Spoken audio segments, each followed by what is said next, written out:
नमस्कार। आज के ऑनलाइन वीडियो में आप सभी का स्वागत। आज अपनी BCom honours part second paper third के क्लास के बारे में जो भी टॉपिक है अपने पास बुक्स है auditing and insurance. Myself doctor Akin Agarwal. इस टॉपिक और जो आज का टॉपिक है status of the company auditor, इसके बारे में चर्चा करेंगे विस्तार से। पहले इसके बारे में इसके आगे के जो पॉइंट्स उसमें अपने देखा था कि किस प्रकार से ऑडिटर कंपनी को ऑडिट करता है और किस प्रकार से उसका रूपरेखा तैयार करता है, इसके बारे में आगे चर्चा अपनी की है। तो कंपनी की कौन कौन सी स्थिति क्या क्या उसकी वेरिफिकेशन है जो उसको किस प्रकार से डिजाइन करता है, ये सारी इसमें चीज़ें दे रखी है। एक सरसरी एक इसमें था कि अंके की जासूस नहीं है, माने अंके की जासूस नहीं कह सकते, वो उस चीज़ का विश्लेषण करता है ताकि उसका सही प्रकार से रूपरेखा तैयार कर सके और सही प्रकार से उसका वैल्यूएशन कर सके।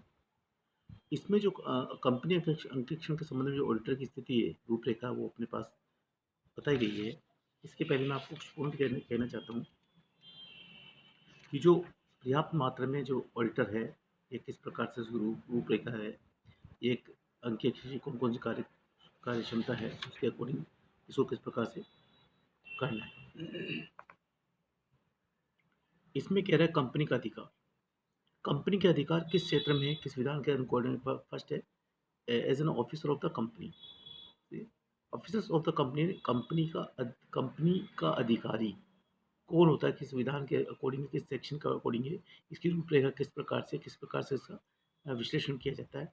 तो इसमें कंपनी विधान की धारा सेक्शन 2/30 के अनुसार कंपनी का अंकेक्षण कंपनी विधान की धारा 477, 478, 539, 545, 621, 625 और 633 धाराओं के लिए कंपनी का अधिकारी माना जाता है। हमारे सेक्शन इसको अपन को दे रखी इसने जो ये अपने 6 सेक्शन दे रखी, 6 सेक्शन प्लस 2 ये। तो अपने पास जो ये सेक्शन 7 सेक्शन है टोटल, इसमें किस प्रकार से इसको किस प्रकार से वेरीफाई किया है उसमें इसका विस्तार से विश्लेषण किया गया है। कंपनी का प्रतिनिधि कौन करता है as an agent of the company, कि भारतीय कंपनी विधान की धारा 240 के अंतर्गत कंपनी के समस्त अंशधारियों व प्रतिनिधियों का यह कर्तव्य है कि वे कंपनी के मामलों की जांच करने के लिए केंद्र सरकार द्वारा नियुक्त निरीक्षकों की सभी प्रकार की सहायता करें। माने जो सेक्शन 240 के अंतर्गत जो कंपनी के समस्त समस्त अंशधारियों व प्रतिनिधियों का ये कर्तव्य है कि वे कंपनी के मामलों की जांच कर रहे, वो केंद्र सरकार द्वारा नियुक्त निरीक्षक जो भी उसकी जांच करता है उसकी सब प्रकार से सहायता करें। निरीक्षक इन व्यक्तियों को शपथ दिलाकर भी जांच कर सकता है। प्रतिनिधि में अंकेक्षण भी शामिल हो सकता है। अब वो जो जो प्रतिनिधि बोर्ड बन रहा है, कौन कौन सा प्रतिनिधि बोर्ड है, उसमें किस प्रकार से उसका काम है एज ए उसका, तो किस प्रकार से उसको अपन को करना है, ये सारा इसमें इसके सेक्शन 240 में पब्लिक में दिया हुआ है और इसको किस प्रकार से रूपरेखा का विश्लेषण करना है। देन जो इस कंपनी की जो सब सेक्शन अपने पास 240/बी 6/बी है, इसमें भी निर्देशित किया गया है कि अपन किस प्रकार से वो कंपनी के प्रतिनिधि और कंपनी के अंशधारी और कंपनियों के सदस्य उनको ये शपथ दिला के भी उनसे जांच को आगे प्रोसेस में ले सकता है।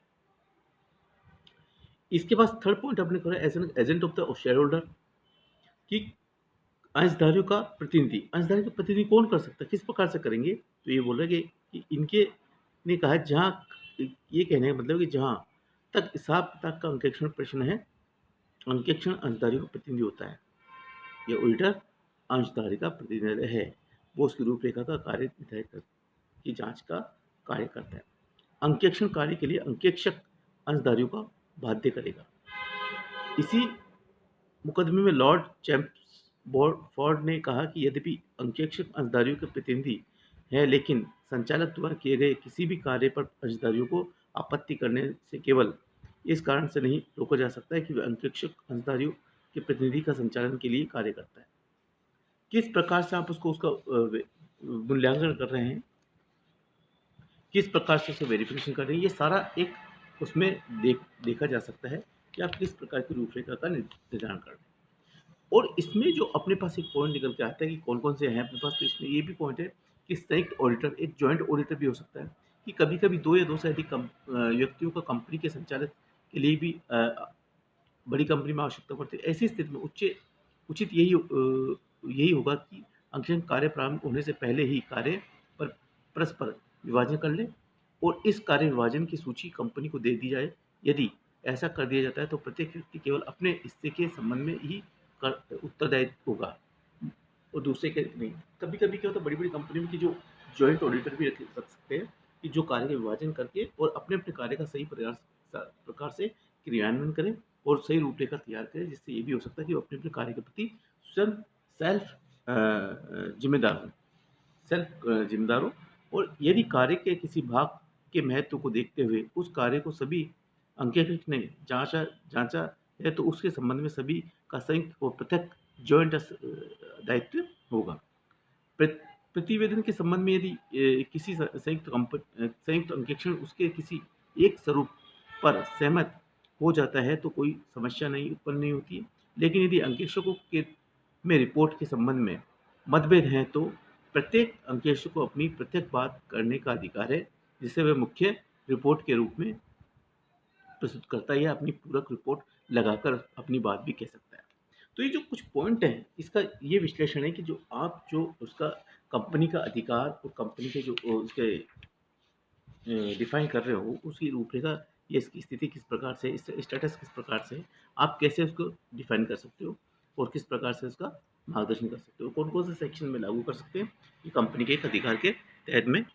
ये कहने का मतलब जो अधिकार और कार्य है, आप किस प्रकार से उस कार्य का रूपरेखा, मार्गदर्शन और किस सेक्शन के अकॉर्डिंग आप उस कार्य को कर रहे हैं, ताकि अंकेक्षक की स्थिति क्लियर हो सके और वो अधिकारी के प्रति, प्रतिनिधि के प्रति और शेयर होल्डर के प्रति अपनी जवाबदेही और अपनी उत्तरदायित्वता और अपने कर्तव्य के प्रति सजग रहे, ताकि आने वाले भविष्य में कंपनियों का सही प्रकार से मूल्यांकन किया जा सके और जो कंपनी के अधिकार क्षेत्र के अकॉर्डिंग वो उस कंपनी की जांच कर सके। आज की वीडियो में थैंक यू, धन्यवाद, इतना ही।